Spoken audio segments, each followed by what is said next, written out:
Welcome to the Pursuit Chronicles, where hidden truths, bold journeys, and untold stories come to life. Get ready to chase the extraordinary. A billionaire walked into her diner, but when his wallet slipped open, she saw something that made her blood run cold: her mother's photo. A simple black woman who had lived an ordinary life, raising her child alone. Her mother had no known ties to wealth or power, so why was her picture in a white billionaire's wallet? Stay tuned to find out the truth that shattered her world, and tell us in comments where you're watching from. The late-night shift dragged. On at the quiet diner, the hum of a flickering neon sign outside barely breaking the silence.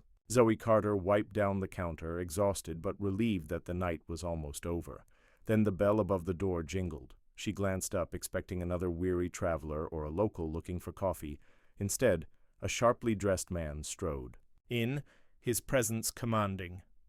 His suit alone probably cost more than her entire yearly rent. He moved with quiet confidence, scanning the diner like someone used to owning every room he entered. Zoe watched as he settled into a booth by the window, his piercing gaze locked on the city streets. When she walked over to take his order, he didn't bother looking at the menu. Black coffee. His voice was low, firm. She nodded, jotting it down. When she returned a few minutes later with his drink, he barely acknowledged her. Used to the indifference of customers, she didn't take it personally. But when he reached for his wallet to pay, something slipped out. A photograph. It fluttered to the floor, face up. Zoe's heart stopped. She knew that face, the warm, gentle smile, the kind eyes. Her mother. For a moment, all she could do was stare, her pulse pounding in her ears.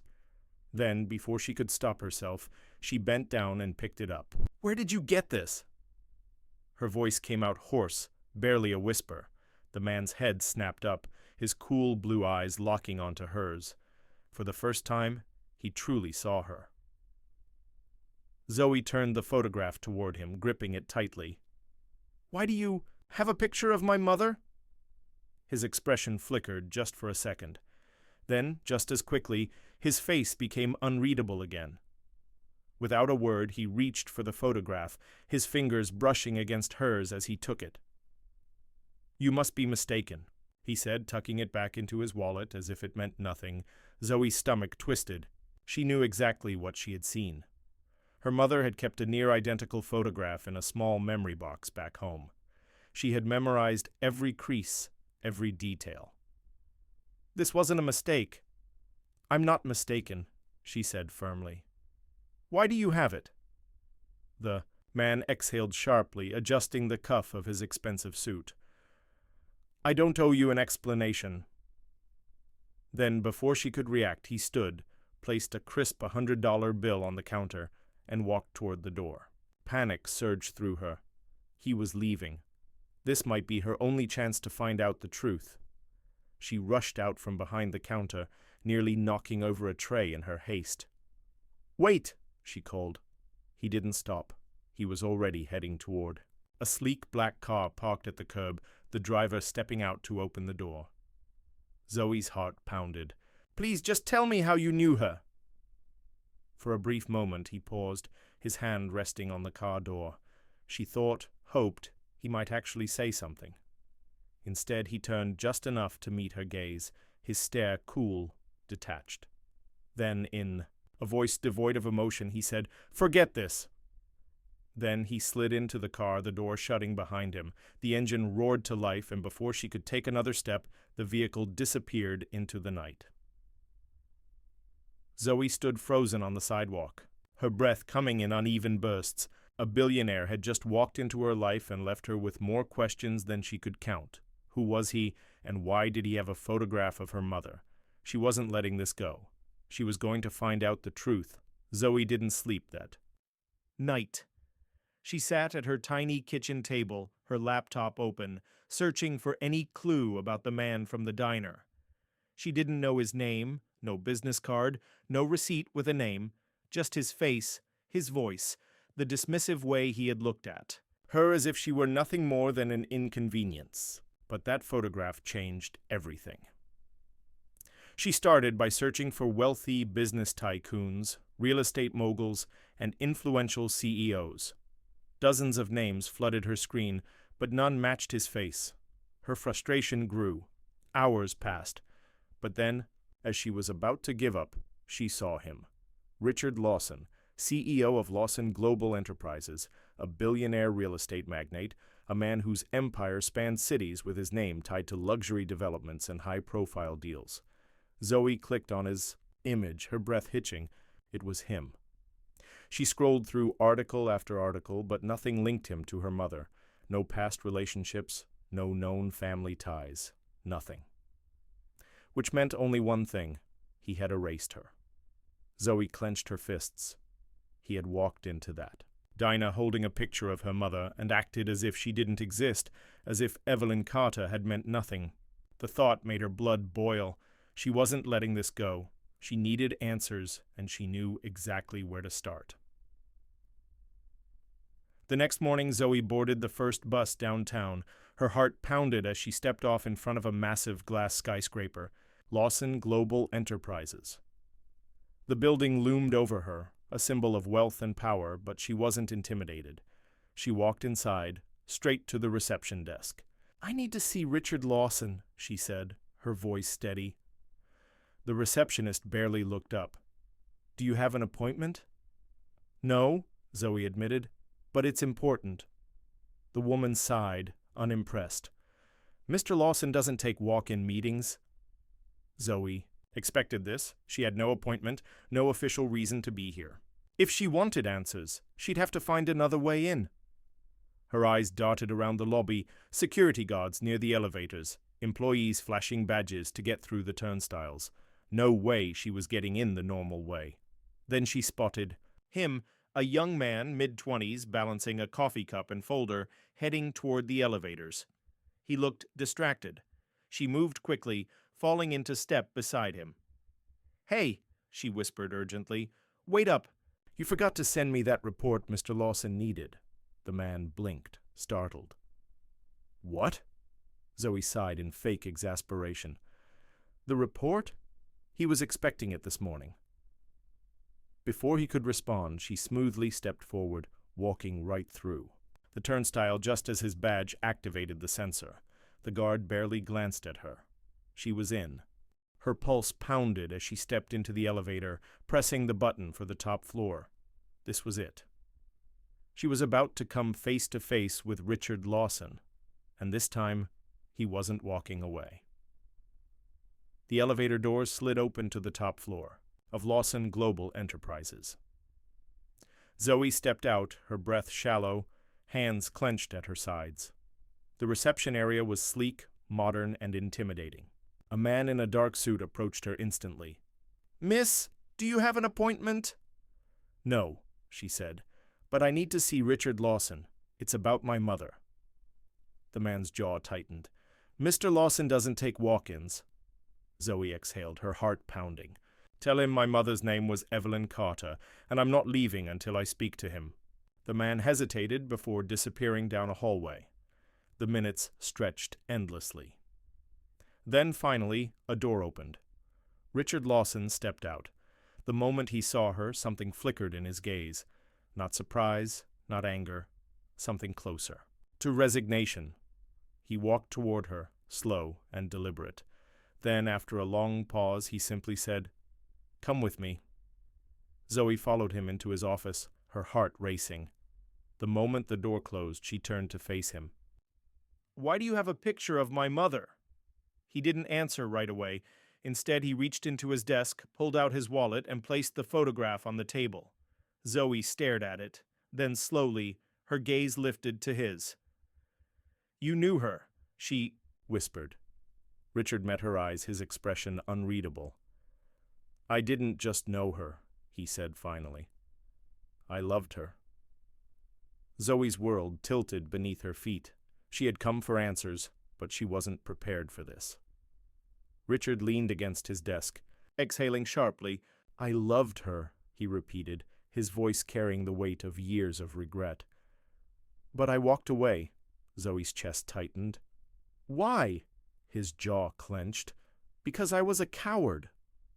My family made it clear. If I stayed with Evelyn, I'd lose everything. The inheritance, the business, my place in their world. Zoe's stomach churned. So you left her for money? Richard's gaze darkened. I thought I could come back for her later, when I had secured my future, but by the time I did, she was gone. Zoe's hands curled into fists. Her mother had suffered while this man had lived in luxury. She never told me about you, she whispered. Not once. Pain flickered in Richard's eyes. Because she wanted to protect you from me. Zoe's breath came in shallow gasps as she tried to process Richard's words. She straightened, staring at him. So, you left her for money? His gaze darkened. I thought I could come back for her later when I had secured my future, but by the time I did, she was gone. Zoe's hands curled into fists. Her mother had suffered while this man had lived in luxury. She never told me about you, she whispered. Not once. Pain flickered in Richard's eyes.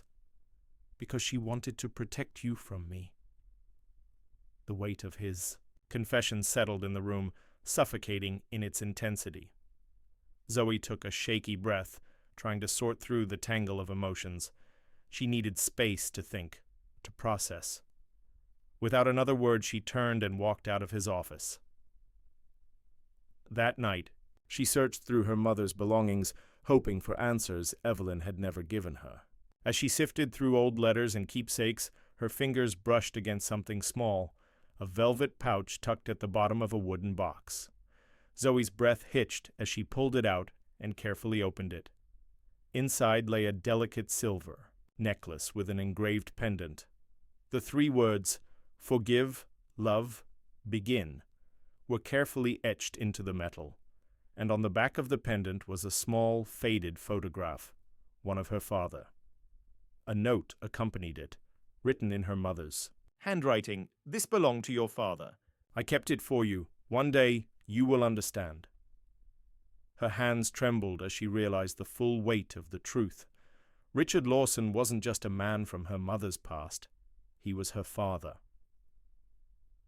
The next morning, Zoe stood outside the towering glass structure of Lawson Global Enterprises once again, gripping the pendant tightly in her hand. The city buzzed around her, but her mind was locked on one thought. This man was her father. She took a deep breath and marched inside. This time, she wasn't sneaking in. She strode up to the receptionist's desk, her voice steady. I need to see Richard Lawson. It's urgent. The woman barely glanced at her.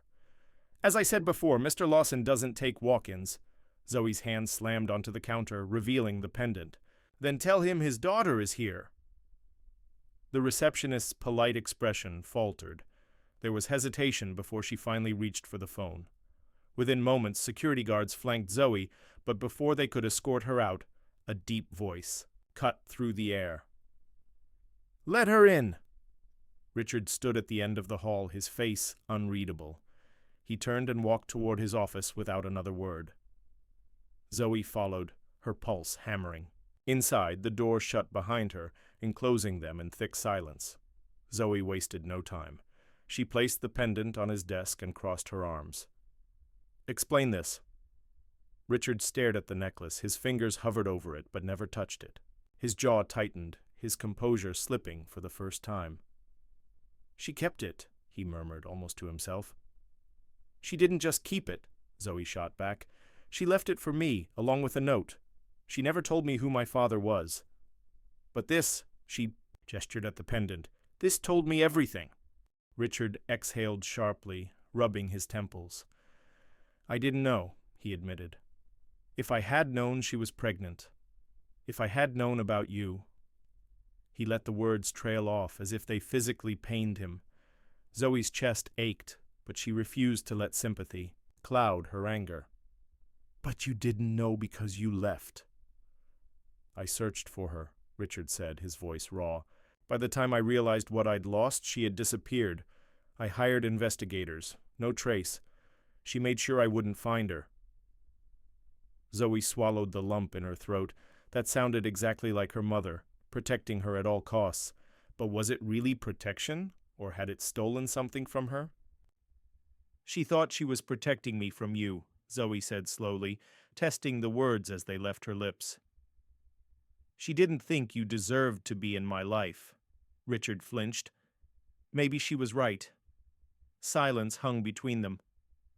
For the first time, Zoe saw the cracks in his armor, the regret, the sorrow, the years of wondering what could have been.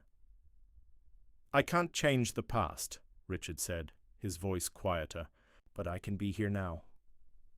Zoe's fingers curled around the pendant. Forgive, love. Begin. The words weighed heavy on her. I don't know if I can forgive you, she admitted. Not yet. Richard nodded, his expression solemn. I understand. Zoe took a shaky breath, her mind racing with questions, emotions, uncertainty. But one thing was clear. She wasn't walking away. Not yet. For the first time, she was willing to hear him out. For a long moment, neither of them spoke. The air between them felt like a fragile thread ready to snap at any second. Finally, Zoe reached for the necklace on the desk and clasped it around her neck. Her mother had left this for a reason. Maybe it wasn't just about Richard. Maybe it was about Zoe, about giving her the choice her mother had never had. Richard's eyes flickered to the pendant, his breath hitching slightly. She really never stopped thinking about me, did she? Zoe swallowed hard. She never stopped protecting me. He nodded, understanding. I won't ask you to forgive me today or tomorrow, but if you ever want to know me, not as Richard Lawson, but just as a man who made a terrible mistake, I'll be here. Zoe studied him, searching for deception, for arrogance. She found none, just regret. Just a man who had spent decades haunted by a choice he couldn't take back. She stepped back, her fingers brushing the pendant once more. I don't know what comes next, she admitted. A small, almost sad smile crossed Richard's lips. Neither do I, but maybe that's okay. Zoe nodded. Then, with one last glance, she turned and walked toward the door, not running, not storming away, just leaving on her own terms. She wasn't ready to call him her father, but she wasn't closing the door either. Maybe some things weren't meant to be rewritten, but maybe, just maybe, they could be rewritten together, Zoe nodded. Then, with one last glance, she turned and walked toward the door. Every step felt heavier than the last, as if she were carrying not just her own pain, but the weight of years lost. She hesitated for a fraction of a second, but she didn't look back. Not because she didn't care, but because some wounds weren't meant to heal overnight. She walked away, not to erase the past, but to decide if she was ready to rewrite the future. She wasn't ready to call him her father, but she wasn't closing the door either. Maybe some things weren't meant to be rewritten. But maybe, just maybe, they could be rewritten together. Zoe's story is proof that the past doesn't have to define the future. Sometimes healing isn't about forgetting, it's about deciding what comes next. What do you think Zoe should do? Should she fully let Richard into her life and give him a chance to be the father she never had? Or is it better to keep her distance and move forward without him? Can love and regret truly heal old wounds, or are some scars too deep to mend? Share your thoughts in the comments below. We'd love to hear what you think is the best ending for this story. Thanks for watching the Pursuit Chronicles. If the story moved you, don't forget to like, share, and subscribe, because the pursuit never ends.